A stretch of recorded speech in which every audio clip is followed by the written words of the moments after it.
Hello, my name is Christine and I'm 26 years old. Today I want to tell you about the most insane and heartbreaking thing that has ever happened to me. But before that, I do want to preface this by saying that I was young and lonely when I made my decision to marry my ex-husband. I've learned a lot since then, and since I'm in a better place now, I would like to share my experience. I was only 23 when I met my ex-husband, Brad. I was fresh out of college, and all the friends I had were either busy with their own lives or moved out to bigger cities in search of jobs. While I could have left, there was always something so special about home that made me stay. I found a job that allowed me to work from home, and after work hours, I pretty much had nothing to do. One day I decided to go down to the bar and enjoy a nice glass of wine. It was really an excuse to get out of the house. I was on my second glass of wine when I was approached by Brad. He just asked me if the seat in front of me was taken, and I said no. He then sat with me at my table and we sat in silence. I will be honest and say that I was a little creeped out by him at first. He looked like he was at least 25 years older than me, and I didn't want to be hit on, but he started a conversation with me and I found him intriguing. Hey there. Hi. I'm sorry, but I just had to come over and tell you that you look really beautiful. Oh, thanks. You look good too. Thanks. My name's Brad. Nice to meet you. I'm Christine. You don't look like you're from here. Oh, really? What gives me away? Well, for starters, you are in a bar wearing a suit. I can tell you, I have only ever seen men who are on business trips do that here. Bingo, you got me. I'm here on a business trip. What about you then? Are you from around town? Oh yeah, I was raised here and I plan on staying here till I'm gone. Don't you ever want to move? No, I'm way too attached to this place. Well then, are you telling me that I'll be able to meet you a lot more? I don't know. Aren't you married? I mean it in the nicest way possible. You're a lot older than me and you seem like you're married. I know I look older, but believe me, I'm as single as they come. It's really hard to meet women who I actually connect with nowadays. Everyone's either married or fresh out of a divorce. I just want to hang out with someone who I can joke around with and not worry about anything, you know? You're telling me. Guys my age only want one thing, and that's to get in bed with me. Okay, how about this? I'll be in town till the weekend. Why don't you give me your number and we can go on a date? If we like it, we can hang out some more whenever I come into town. And I don't like it? We'll just call it quits and delete each other's numbers from our phones. All right, I'm down for that. The date, the next day, was amazing. Even though I had been apprehensive at first, I decided to actually give Brad a shot. Before I knew it, Brad and I began dating. Of course, there was always one point of contention, and that was his busy schedule of travel. He was constantly traveling on business trips, and I hated that. I only got to spend 2 weeks a month with him, and I wanted more. At the start of our relationship, we fought a lot about it. But Brad would always make up for his absence with gifts for me when he returned. Eventually, I got used to his routine and just rolled with it because I loved him so much. After about a year of dating, Brad asked me to marry him. I know what you're thinking. That's way too soon to get married. I realize that now and completely agree, but at that time I truly believed that I found my soulmate. Brad understood me like no one else ever did, and it didn't matter that we had only spent 1 year together. So I said yes to him, and a month after he proposed, we eloped. The next year and a half was the most blissful time of my life. Of course, Brad's routine remained the same, but whenever he did come into town, we'd always have some activity or the other planned. We planned out hiking, beach days, resort vacations, you name it, we did it. In my mind, That only added to Brad's charm. I was happy and I thought I was living the dream. But all that came crashing down when one night I was trying to order some food for Brad and me on his phone, and I got a text from a contact called Wife Main. I was shocked to my core when I went through the chats and I didn't know how to behave. Brad kept asking me if everything was all right, but I just told him that I was feeling a bit sick. Brad ended up eating something and lying in bed next to me. I waited until he fell asleep to do my research. What I found on his laptop left me in shambles. I quickly closed the laptop and returned it to its original place and drove to my best friend Tracy's place. It was pretty late at night, but I didn't care. I must have looked like a mess because when she opened the door, Tracy looked really concerned for me. "Oh my gosh, what happened? We really need to talk." "Yeah, of course, come in." "I'm so sorry to come over unannounced like this." "Shush, you're always welcome here whenever you want. Now tell me what's wrong." "Okay. So I was using Brad's phone yesterday. I was just trying to order some food for us because my phone was in the other room and I was too lazy to get it. Anyway, Brad got a text from some contact called Wife Main." "Wife Main? What does that even mean?" "Right. That's what I thought as well. So I scrolled through the chat and realized that Brad had been cheating on me." "Huh? Backtrack a little and explain to me in detail." "Well, the messages between them were very lovey-dovey. They sent a lot of cute and, well, explicit pictures to each other as well. He was telling her the same things he told me, like he loved her more than he loved anything else, how he'd burn the world down for her. You get it." "Oh my God, that's horrible." "Cheat. It gets way worse." "Oh no, what do you mean?" "After Brad went to sleep, I decided to do a little digging on his laptop. I found out who this main wife was. Her name is Samantha, and she lives in the next town. Turns out they've been in a relationship for 10 years, and they have kids." "What? Holy crap. Wait, so does that mean you were the side woman?" "Apparently." "I'm so broken and hurt, Tracy. I don't know what to do with myself anymore." "I can't even begin to imagine what you're going through." "It takes a lot to be as messed up as Brad." Wow, how did he even keep the charade up for so long? "Well, he always had his business trips, remember? Everything feels like a lie to me. I just want to lay in bed and cry for the rest of my life.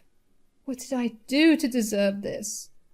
"No, you're not going to let that consume you right now. You have only one thing to do now." "What do you mean?" "You have to get even. Go to where his family is and reveal yourself. Create a PowerPoint for all I care about. But you need to ruin his life." "I don't know if I can. Just the thought of him makes me want to cry." Channel the sadness into anger. He didn't only ruin your life, but also his other wife and his kids. This is not how it should be. You can't let him get away with this. "You're right. Do you think you could help me out?" "Of course." Tracy and I spent the next few hours brainstorming ideas and planning out what to do to get back at Brad. I wanted to hurt him in the same way he hurt me. I couldn't even begin to imagine how Samantha and his kids would feel when they found out just how much of a scumbag Brad was. With a little bit of looking into Samantha, Tracy and I were able to find out that she was organizing a birthday party for Brad the following week. So I already knew that Brad would tell me that he had a business trip to go on. Tracy and I decided that I would do a grand reveal of Brad and I's relationship at that party. Tracy told me to send her all the pictures I have with Brad, along with the timestamps and locations so she could compile them into a slideshow. I was grateful for her help because without it, I would have just been wallowing in self-loathing. After a little more planning, I went back home. Brad was still fast asleep. The sight of him made me want to throw up, but I knew better than that. I somehow managed to fall asleep that night. The next morning, to no one's surprise, Brad told me that he had some bad news to give me. "Hey, honey, I have some bad news." "Oh, no. Are you going on another business trip?" "Yeah, it's an important client that my boss needs me to get for the business." "But it's your birthday next week. You were supposed to be off." "I know, and I feel really bad that we can't celebrate it together." "Well, when will you be back?" "In about 2 weeks." "Oh, isn't that a long time? Usually you're gone for a week." "Yeah, but when I get back, you'll have me for 2 weeks." "Really?" "Oh, yeah. My boss agreed to me doing a 2-week straight business trip for 2 weeks in town." "Okay, then. I mean, it still sucks that you won't be here on your birthday. Is there any way for me to travel with you? I have vacation days that I need to use up. I could always take the next 2 weeks off so we could celebrate your birthday." "No, absolutely not." "Whoa, why?" "Well, I'd be way too busy to actually spend time with you." "I'm sure you could make some time for us to celebrate your birthday." "No, I don't think I'll be able to because, I have a big meeting scheduled on that day." "Oh, that's okay. Just get back soon, okay?" "Of course." I tried my best to act normal. I couldn't afford him catching on to what I knew. I acted as disappointed in his business trip as I could. As soon as he left the house, I put my plan into motion. I met up with Tracy and we went shopping for my clothes. The party was full of Brad's family and what looked like business friends. Anyways, Brad saw me and ran up to me with a look of panic on his face. "Christine, what on earth are you doing here?" "Oh, happy birthday, babe. I just thought that I'd come over and wish you well. Surprise." "Thank you, but you need to leave." "Was your big meeting just a birthday party for you? How could you hide that from me?" I didn't know this was happening until yesterday." "You could have still called me, you know." "Christine, please, don't make a scene and just leave." "But it's your birthday. I want to spend time with you." "I love that you thought of surprising me, and believe me, I'm very surprised, but I really, really need you to leave." "Nonsense." "Introduce me to the people here. Let me meet my husband's friends and colleagues." "That will not be happening. Just leave before anyone else sees you." "Why are you so afraid of someone else seeing me? I'm your wife, aren't I?" "Of course, but you know I don't like my personal and professional life getting mixed up. So get out of here soon. I spent so much time and effort on you, and this is how you're treating me? Are you serious?" "Please lower your volume. I'll make it up to you, I promise." "Oh, crap, I need to go."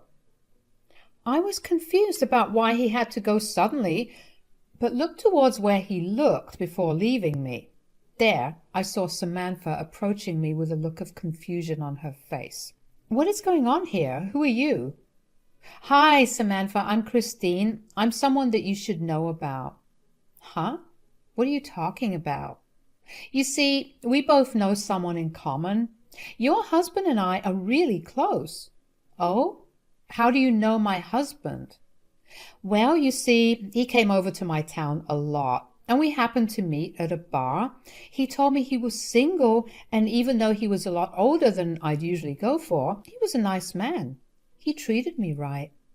"What are you saying? My husband would never.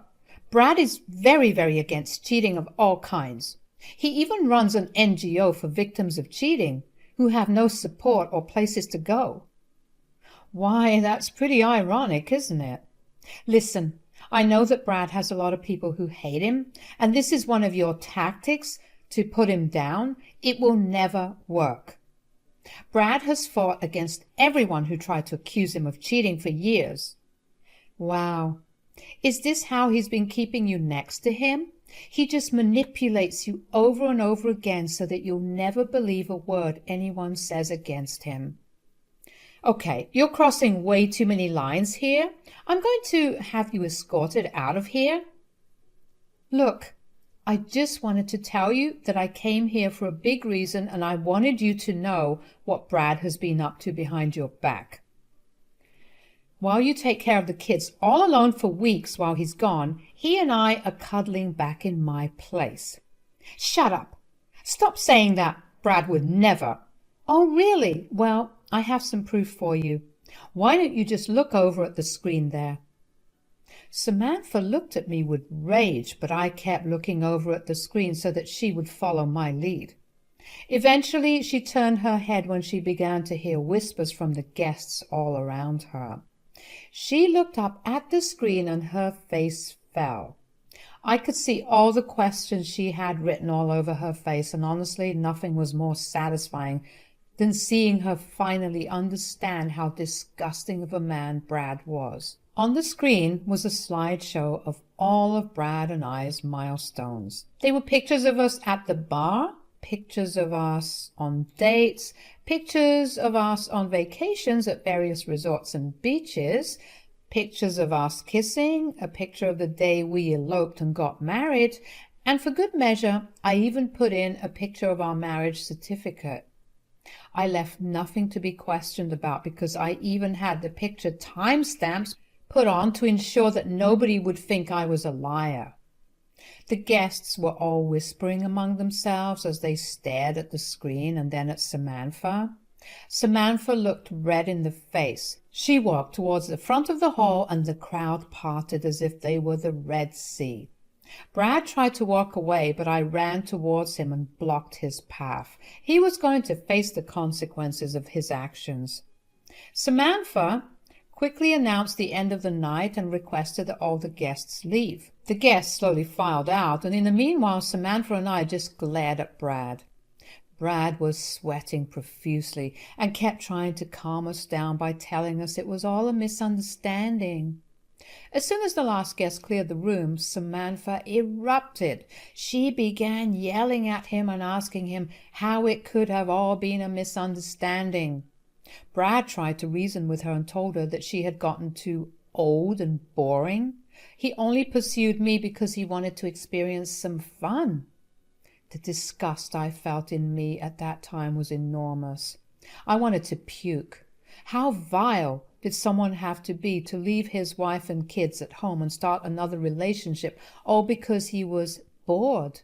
I didn't want to hear any more from him or listen to what Samantha was going to say because I knew I'd only make myself feel worse.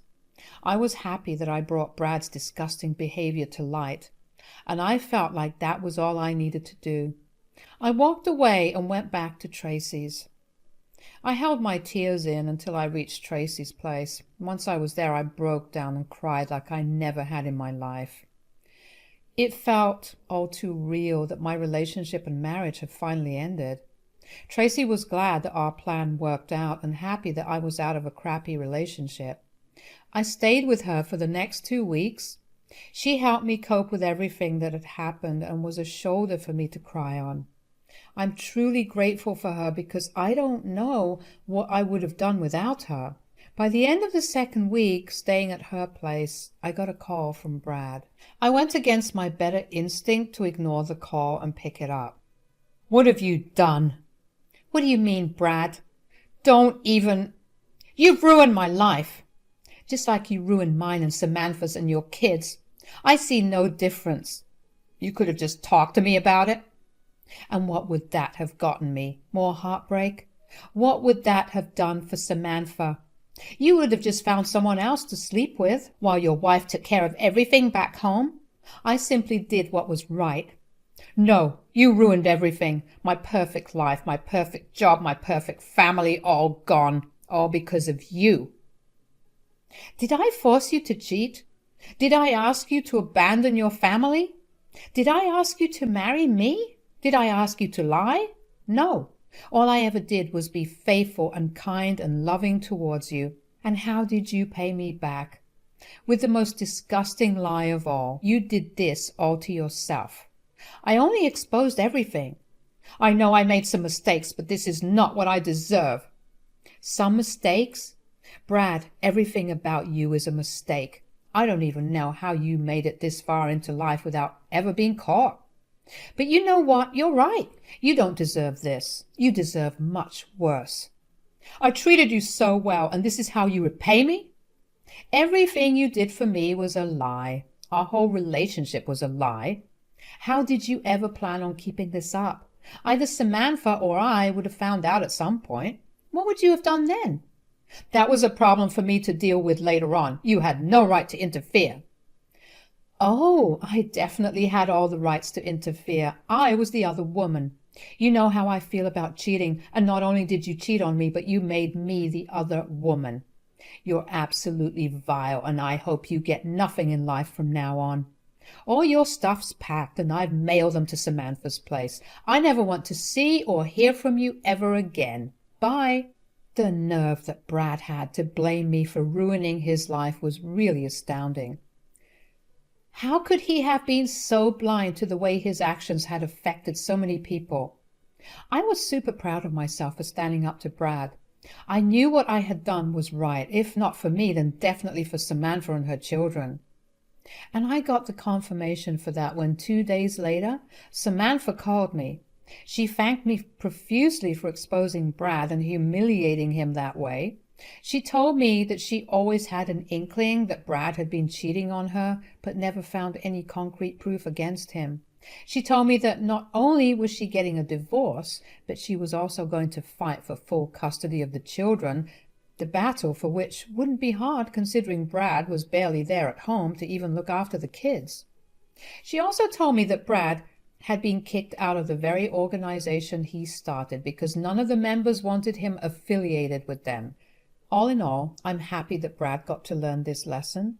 I'm happy that Samantha and her kids will be able to live better now without worry of when Brad will come back home. As for Brad, I don't know what he's up to these days. It's been about a year since everything went down. Samantha got full custody of her kids and is living pretty well with her family. We've also become good friends in the process, and I visit her every now and then. Brad skipped town and nobody knows where he is. Even though I'm really curious about his whereabouts, it's definitely for the better that I don't know. Life is finally beginning to become normal, and I'm glad that I overcame the biggest nightmare in my life with ease, and that was all thanks to the people that stood by me the entire time. Thanks for listening to me today.